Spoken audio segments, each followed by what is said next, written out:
Rent. What's up, everybody? Welcome back to Give Me Rent. I'm Dylan, I'm Noah. and today we are going to be doing a draft of Michael Giacchino's film scores. We're going to be keeping it to film scores, although I do want to give a bit of a shout out to Lost because phenomenal score. That is obviously the show that Giacchino worked on from season 1 to the ending. Kind of the only TV he's really done that is super high caliber compared to his film stuff, but I just wanted to give a shout out. Well, I feel like, you just have to mention it when you're talking about this guy's music. Lost is definitely up there for some of his most notable work. Obviously, he's had a great 100%. stamp on the film industry in the past decade, or honestly, the past few decades. But Lost is a very notable work of Michael Giacchino. Obviously, we love what he did with that series. But we chose to omit it because he doesn't have a lot of other series that he's done. He's done a lot of film. But following, Fantastic Four, which was, in our opinions, a great score, we wanted to delve into his movies that he's done. So, without further ado, I think... For the draft, I will just say it's going to be 3 picks each. I'm going to give Noah the first pick just because I picked first in our last draft, so I thought it'd be a little fair. It's only 3 picks each, too, so it's kind of quick. No snake draft, just 3 picks. Noah's going to start us off. Go ahead, Noah. What's your number 1 pick? Well, I think my easy number 1 for Giacchino's film stuff would easily be The Incredibles, which I think Thanks. I think I knew your reaction was going to be that I think you would have picked the same thing too. I would assume. Well, it's so funny that The Incredibles gets so many comparisons to the Fantastic Four because now he's done Fantastic Four as well, and I think they're so different, both of those scores, but I think for Incredibles, he really just understood the wonder and exactly what that Pixar movie was going for. It perfectly lends to the aesthetic that they were going for with the classical 50s and 60s heroes with it. But he just understood the assignment so well with it. You're right. It really just encompasses the sense of wonder you get with people utilizing powers. I really always think of the scene where Dash runs on the water for the first time. I think that probably one of Giacchino's best scored scenes. Yeah, it's just stuff like that is just so masterfully done. I generally do think, obviously we're ranking this. I just think Incredibles is just. I think we both agree it's just the top of what he's done. In our opinions, I think everything we're going to mention going on from this. Well, I will say this: every time that he has collabed with Pixar, it is high. I was going to mention that as well. I wouldn't say it's really elevates best, Pixar but movies. Yeah, there's a reason they kept asking him to come back and do more, which I think after Incredibles, he did 3 Pixar films, if I'm not mistaken. Yeah. And I will say he's only been nominated, or he's only won an Oscar twice for scores, and that being Ratatouille and Up, 2 other Pixar movies, which I'm sure will be picked going down the line, but you never know. He's got a lot of options here. But I think his first collaboration with Pixar was, his best film score, in my humble opinion. Mm-hmm. I totally agree. That's a great pick for one. That probably would have been my number 1 pick too. But since you went Pixar, I'm gonna go right over.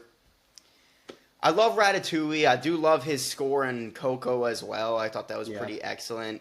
But I will say his score for Up is really what, for me, elevates that movie to. I mean, it was nominated for Best Picture. That's what elevated it to that. We're both going with Pixar. So I'm going to go for a Pixar pick for my first one as well, and I'm going to go with Up because I truthfully, that's coming from a space where I think Up for me in Pixar movies is definitely like not super low, but definitely like 5 or 6 range in my top 10 Pixar. Well, I think if I'm not mistaken, you think it's a little overrated. I mean, obviously the beginning of I wouldn't say it's overrated because I do think it's an amazing film.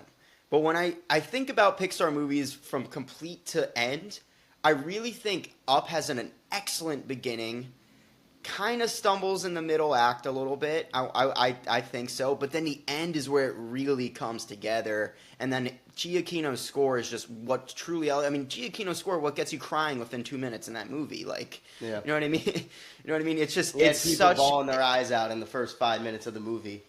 Exactly, and I think Giacchino's score what lends to that a lot. And then when I think about the final shot of the whole movie, I also think of Giacchino's score in my head as you see the house on the cliff. Well, it's kind of crazy as well. Yeah. I think a lot of people know that little strum, that music, that piece of music at least, that one. It might just be the beginning theme, the main theme of Up might just be his most. It might be his most popular score he's ever written because it's just so phenomenal. And it's just musicians today want to do it themselves. I see people in public doing it on a piano or something like that. So it's that one is I genuinely clearly think there's a lot of people out there that have heard the tune, but they don't even know that. might It's not been even done. know A what lot it's of people from. obviously do, but it's become just this piece of music that's been adopted for a lot of video making. A lot of people use it, for sad videos, which is, it just shows how impressive it was. I mean, starting the movie with that and it to become so iconic and so Yeah. just so such. I mean, there's reasons why the beginning of Up is so memorable and talked about, but the music really hones in the emotion. Like No it doubt. really makes you feel the gut punch that you get in the first 5 minutes of the movie. Yeah, exactly.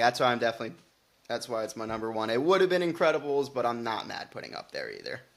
Would you say his other Pixar scores? I mean, we might even talk about it. They might be picked, but would you say they're all his top tier stuff, or would you think your range is 100%. I mean, think about the score for Coco and then the Yeah. score for Ratatouille as well. They're phenomenal. Like, And the they only actually- reason I went to say this before picking my next thing is because I don't think I'm gonna pick another Pixar for my personal picks. But I do want to point out they're all just so masterfully done. I mean, all of those movies 100%. are some. I mean, of Pixar's I'll best. obviously Inside Out as well. We're just leaving out one Yep. of his biggest ones. Inside Out is phenomenal. That music, right when that movie came out, everyone knew the music was amazing. It was in edits everywhere. It was everywhere online, and it just. He really just I think Pixar is going to hold on to him for a long time because I think he really does his research and delves into these worlds and really just tries to do something new every time, which especially for Coco and Ratatouille, like it is so different from all his other work. So I think that's really where he gets to shine. Yeah. Well, the other place that he does shine, I mean, it obviously goes hand in hand with The Incredibles, and I think that's where he really realized he was great for the superhero genre, starting there, back with Pixar. But he's done a ton of superhero work since then. And my second pick for my personal stuff would be The Batman, which I thought was just... And also, we got to point out that Batman himself is a character that has so much iconic music. There is so much iconic music that's just synonymous with the character. You hear it, you know it's Batman. So I think whenever you're taking on a Batman movie, it's always a hard thing to, should I emulate some of the prior themes? Should I do my own thing? And I am happy that every single time they've always done something that was different and really lend to the different aesthetics that were brought with the different Batman. I think going from, Zimmer with Zack Snyder and, entering, I'm not going to mention some of the other appearances of Ben Affleck. There were musical cues and stuff like that, There's stuff I really liked, even in, the Snyder cut, stuff like that. Batman has great music. And when the Batman came out, we got a different type of... I guess it really led to how more human he really feels in these films, I guess. It feels more... This music feels more intimate. And it really lends very well to the end of the film. I always think about, him and Selena driving away. Mm-hmm. Just that there's triumphantness. There's a triumph there, but there's also a sadness. He understands exactly what the character is. It seems he lent to that part of Batman where he's a tragic hero, and he is a hero, but he's a sad character at the end of the day. And I think Giacchino really got that with his music. I will bring up, you are very right. Batman has had some of the most iconic musical scores ever, from Elfman to Zimmer to the amazing Shirley Walker. I want to give her a shout out because Mask of the Phantasm, in my opinion, should have been an Oscar. It's worthy of an Oscar nomination, that score. It's sad that it doesn't even get talked about as much as it does. But and also for the animated series, Batman has had Forever and Batman and Robin have iconic music.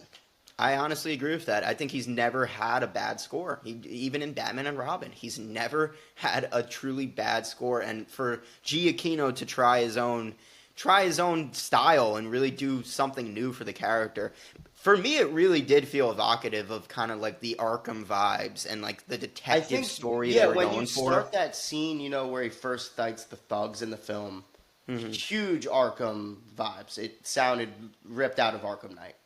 But there are other parts of the score that also feel inspired by Shirley Walker, the animated series. Mm-hmm. I feel like Giacchino, he doesn't straight up, recreate things, which, I've said none of the Batman composers have done, which is great. But I think he was able to pick some things that he knows work very well for this specific character and still made it his own, which I thought was just amazing. Yeah. But you're right. That's very true. I definitely felt the inspiration, especially towards in that beginning of the film when you first see him fight. I definitely Yeah, no, that got first the scene where vibe. it's like I think you exactly know what I'm talking about, where it's him doing his little monologue and the criminals are scared of him. Immediately, I felt the Arkham games, and I was like, wow, this feels like they're going into that intimate kind of Batman story. His It music really was lends such a well, perfect way to just pull like you in. Burton's films. It really lends well to the Gotham City they created as well. Yes, yes.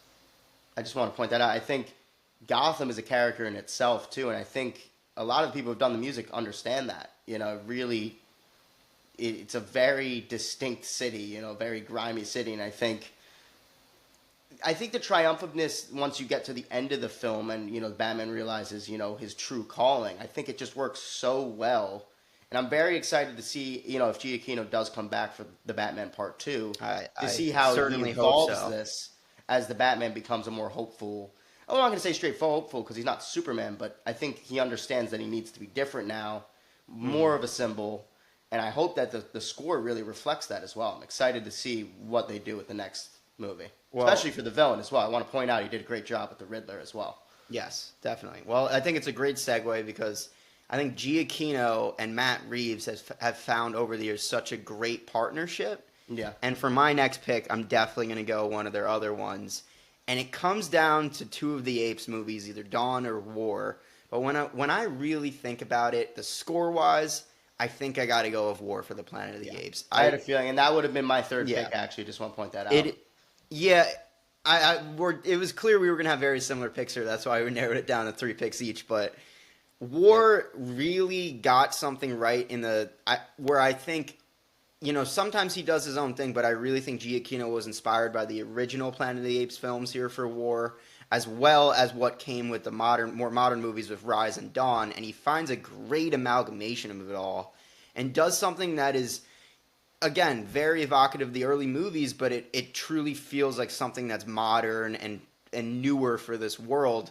And I think, it really lends to Caesar's personal story in that movie. Like, it really kind of gets you into the head of Caesar as he's going through this. I'd say War, there's obviously a lot of changes. action, set pieces, stuff like that, but there's a lot of intimate moments. There's That's what I'm intimate saying. moments It has the most intimate well. scenes in the whole franchise, and I think Giacchino understood that, and he's like, we're trying to get into the mind of Caesar more than we ever have.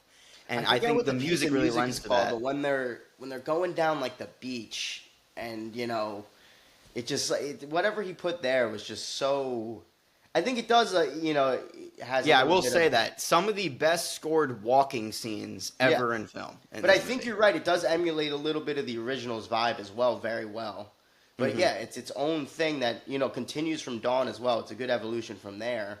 But because the film deals with a lot of quiet moments, a lot of very somber, quiet moments, especially just with Caesar, he did a great job just kind of doing something that was different from Dawn, but also a good evolution of it.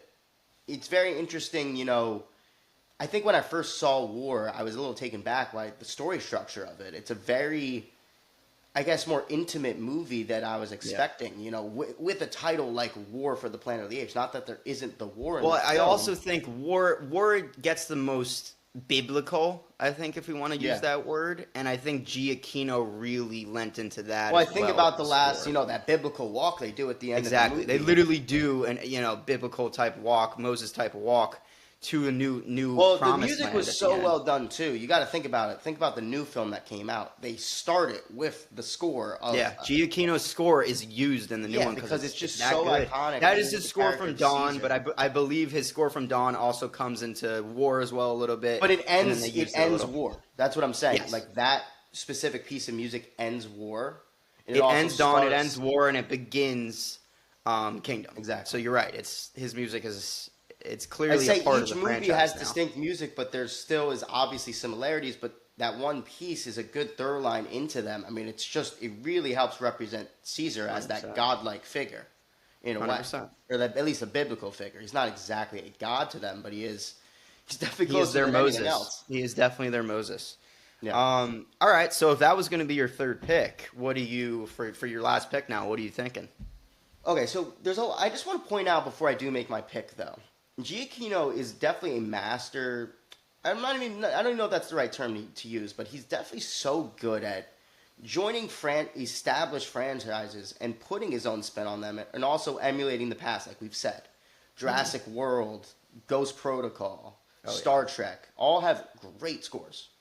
And I think they would be close to my pick for this, but I will say there's another franchise, another superhero franchise that he joined that he also, similar to the Batman, he wanted to do something very different.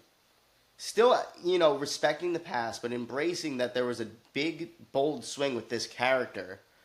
And I'm talking about the MCU Spider-Man introduction, Spider-Man Homecoming. I think, I'm not as big a fan as the Tom Holland trilogy as a lot of people, but I will say the music was phenomenal. And I think Homecoming, out of the three, has the best. It's also the introduction to your score of this Spider-Man. You didn't get one in Civil War. You get the introduction to the character, but something that's so iconic about, especially the big three, Superman, Batman, Spider-Man, is that they have such synonymous music, such iconic music. And literally musical scores that are still used. Like you think about the original Elfman for Spider-Man and Batman, and then the Williams score for Superman. It has to be daunting. Those are still so integral to the characters that someone like Giacchino doing something new, you just got to respect it right off the bat. Exactly. It has to be daunting. These are characters that have music that is just synonymous with them already. Exactly. There's a lot of debate with, how they integrated the old Superman music into the new film. A lot of people loved it. I personally did think it was very well done, as opposed to the Joss Whedon Justice League, which tried to do that as well, which was terrible. Did that with the Batman themes as well, Elfman themes. That was just Danny Elfman reusing his themes, actually. It's him. It's literally him. You can't say they're copying. He just reused it.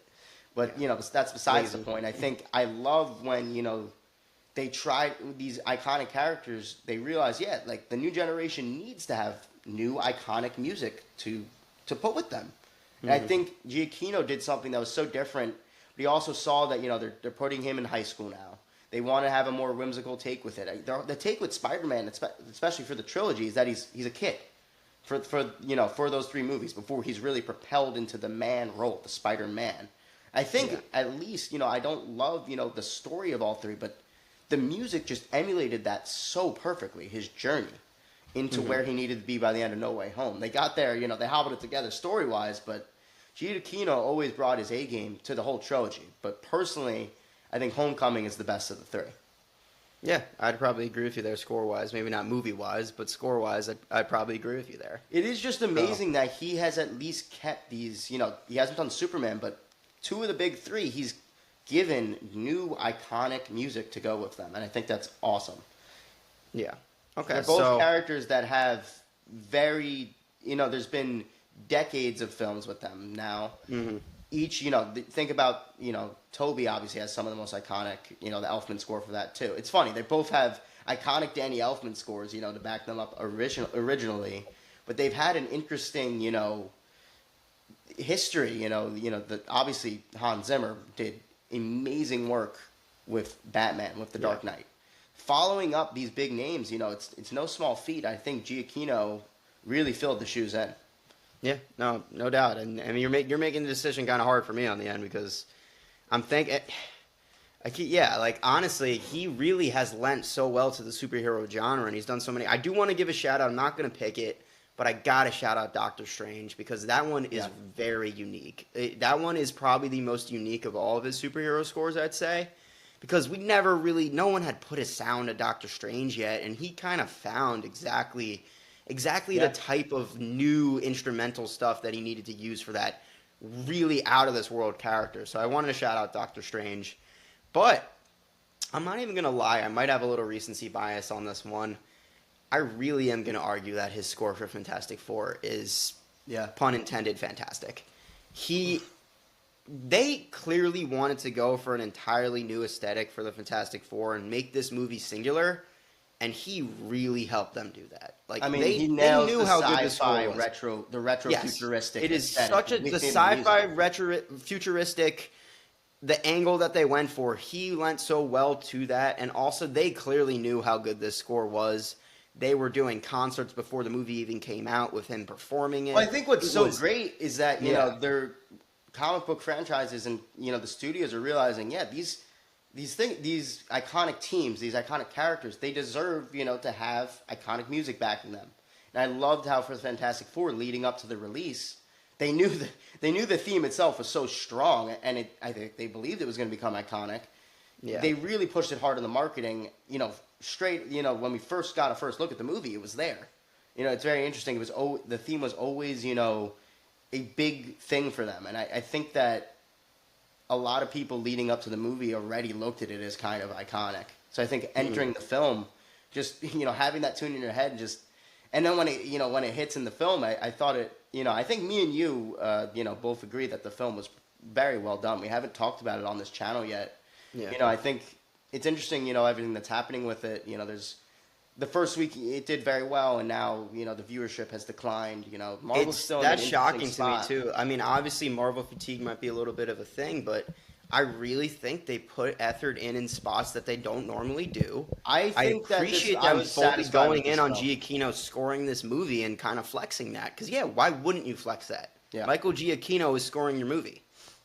No, and I did a phenomenal job, not just on the main theme, with Galactus' theme and the Silver Surfer, and I love that sequence, where the Silver Surfer's chasing them midway, through the movie. Scored. It's perfectly scored. I think, personally, like I was trying to say a second ago, I think personally I was very satisfied with the film. I know a lot of people have a lot of problems with the pacing, some of the characterization. I thought it was very well done, and I think it's a huge love letter to Stan and Jack, which was just really what it needed to be. So it's exactly what the singular genre adventure needed for right the now. Fantastic Four. For sure. Okay, so at the end of the list, though, we'll go back for a second. My list. Wait, just before we get to the end of the list, yeah. too, I do want to point out, because we both picked our three. I do want to point out, as we said before, he's joined a bunch of franchises.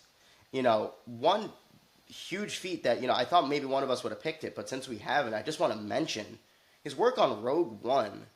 So impressive just for the fact that you had to follow up John Williams. He's the first person this man to has do followed that in up. Star Wars. This man has followed up John Williams, Danny Elfman, Hans Zimmer, some of the greatest people who've scored movies of all time, some of the best composers ever. And he still makes some iconic stuff in there that it's No doubt. very crazy to add. That's on a great to the shout. legacy that John There are Williams so many. There are gave to so Star many Wars. older things he's done that are also just not even talked about anymore. Like Sky High, for instance. No one even knows he scored that. Yet he did. Like, you know what I mean? Like, and also like Speed Racer. He just lends Star so much Trek. to these fun adventure movies. He really picks them up in such a great way. Yeah. No, I agree. I just wanted to point that out. I just feel like he just does such a good job of, I guess it just doesn't hit him, the pressure of joining such large franchises. I just think it's so interesting that with Rogue One, he had to follow up 40 plus years of legacy. It's just crazy. Yeah. And I will point out too, he also left a good pathway for other people to join Star Wars. There's been a lot of iconic people, like Ludwig has done an amazing job with The Mandalorian.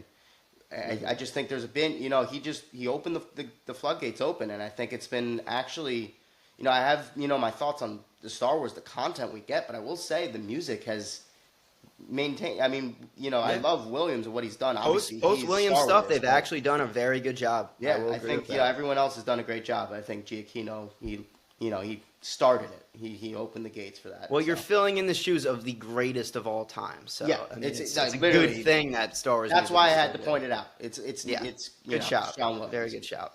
But yeah, Anyways, I mean- so back to our list. My three in order goes from Up, War of the Planet of the Apes, and then finally Fantastic Four: First Steps. And then Noah's list. I had The Incredibles, The Batman, and Spider-Man: Homecoming. So I went all superheroes on this one. But Yeah. I think I those mean, I get three- why. Yeah, no, he obviously has a big space in the superhero genre, but those three are just so memorable for me. I don't know. It's just 100%. I think that he definitely helps. He does such a good job of getting the aesthetics down. Like the sound is just very lends itself to the worlds that are created in these films, especially for The Incredibles and The Batman. I think the worlds created in those films are amazing. Spider-Man's obviously an MCU film, but at least it really lended to the John Hughes vibe that John Watts wanted to go for the films. No doubt. I think he definitely does his research every time very well. Yeah. Because he clearly jumps into these worlds and has a clear idea what these directors are going for. But whose list do you think was the best? Who had the best tier? What is your favorite Michael Giacchino score? And if we missed any, please, we would like to hear. Comment down below if we missed any. But for Give Me Rent, I'm Dylan. I'm Noah. See you guys next time.